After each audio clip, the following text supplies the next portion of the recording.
ये वो दौर था जब अफगानिस्तान से बांग्लादेश तक अखंड भारत होता था।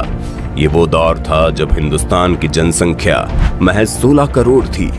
कहते हैं उस वक्त हिंदुस्तान में 10% से कम पुरुष पढ़े लिखे थे और महिलाओं में पढ़े लिखों की संख्या तो 1% से भी कम थी। ये वजह है कि हजारों किलोमीटर की दूरी से आकर कोई अंग्रेज हमारे भारत पर आसानी से कब्जा जमा लेता है। कहते हैं जब अंग्रेज भारत आए थे उस वक्त भारत में 2 राजाओं का राज चलता था, एक तरफ मुगल और दूसरी तरफ मराठा साम्राज्य। उस वक्त तक अंग्रेज भारत में कदम तो रख लिए थे, लेकिन यहाँ पर उनका कब्जा जमा पाना बहुत मुश्किल था। अंग्रेज इंतजार करते थे कि भारत के राजा आपस में लड़ाई करें और अंग्रेज उस लड़ाई का फायदा उठा ले।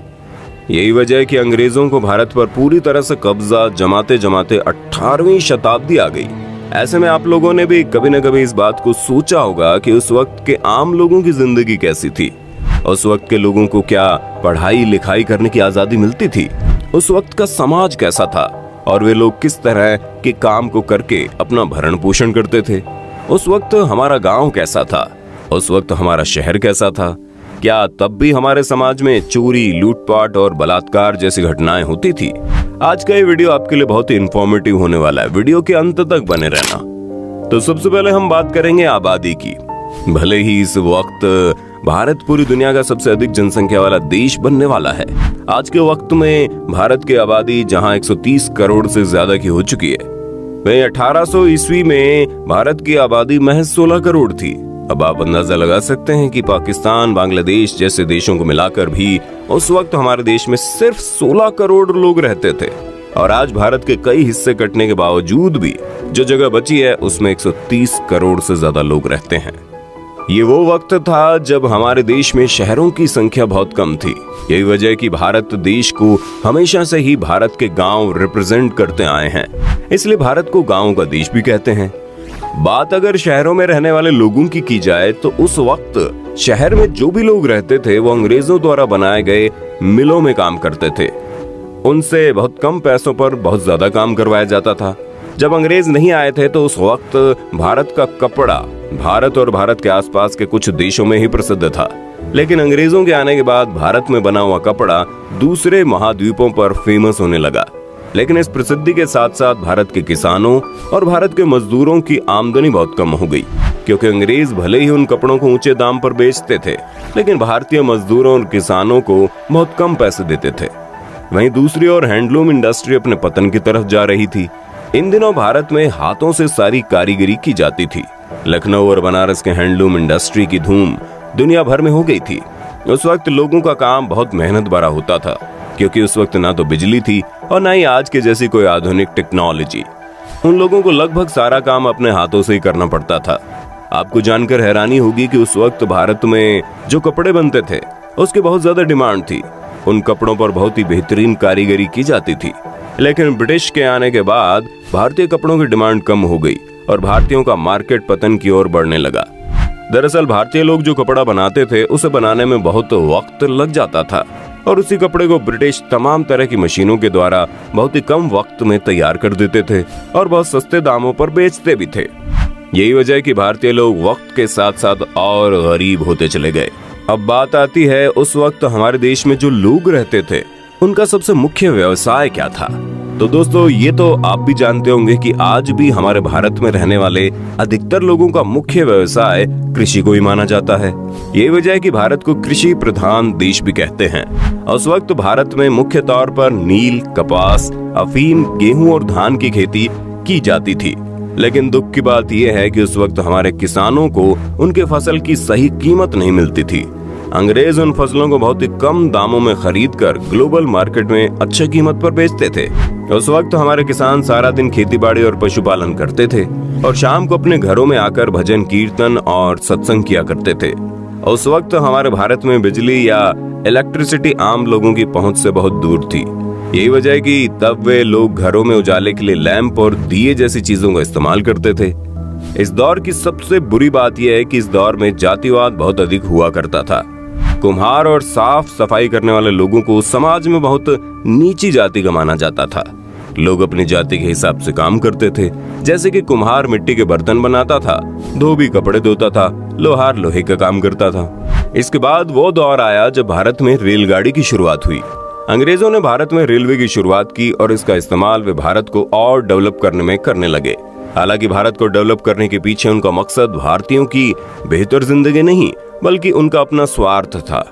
अंग्रेज भारत पर राज करने के लिए भारत के दूर दराज के इलाकों में आसानी से अपनी पहुंच को बनाने के लिए सड़क मार्ग और रेल मार्ग को बढ़ावा देने लगे। साल 1853 के लगभग मुंबई से ठाणे के बीच एक पैसेंजर ट्रेन की शुरुआत की गई, जो कि 14 डब्बों की एक स्टीम इंजन से चलने वाली ट्रेन थी।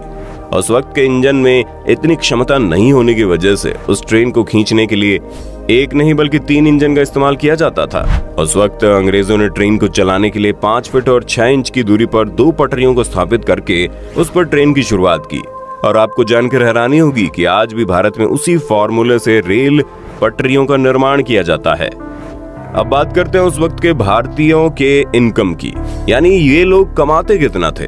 अगर इनकम की बात करें तो उस वक्त जहां भारत में अंग्रेज बहुत अच्छे पैसे कमाते थे, उस वक्त भारतीयों की हालत दिन ब दिन बदतर हो जा रही थी। एक रिपोर्ट के मुताबिक 1800 के दौरान जहां एक यूरोपीय कर्मचारी की तनख्वाह 40 पाउंड तक होती थी, वहीं एक आम भारतीय दिन भर मेहनत करने के बाद महीने में महज 1 पाउंड की कमाई कर पाता था। अब आप अंदाजा लगा सकते हैं कि भारत में ही रहकर एक यूरोपीय आदमी जितना कमाता था, उसी काम को करने के लिए एक भारतीय को कितने कम पैसे मिलते थे। वहीं अगर भारत में रहने वाले किसानों की कमाई की बात करें तो अक्सर उन लोगों को बाढ़ और सूखे का सामना करना पड़ता था। खैर, ये समस्या आज के वक्त में भी भारतीय किसानों के साथ बनी रहती है और भविष्य में भी बनी रहेगी।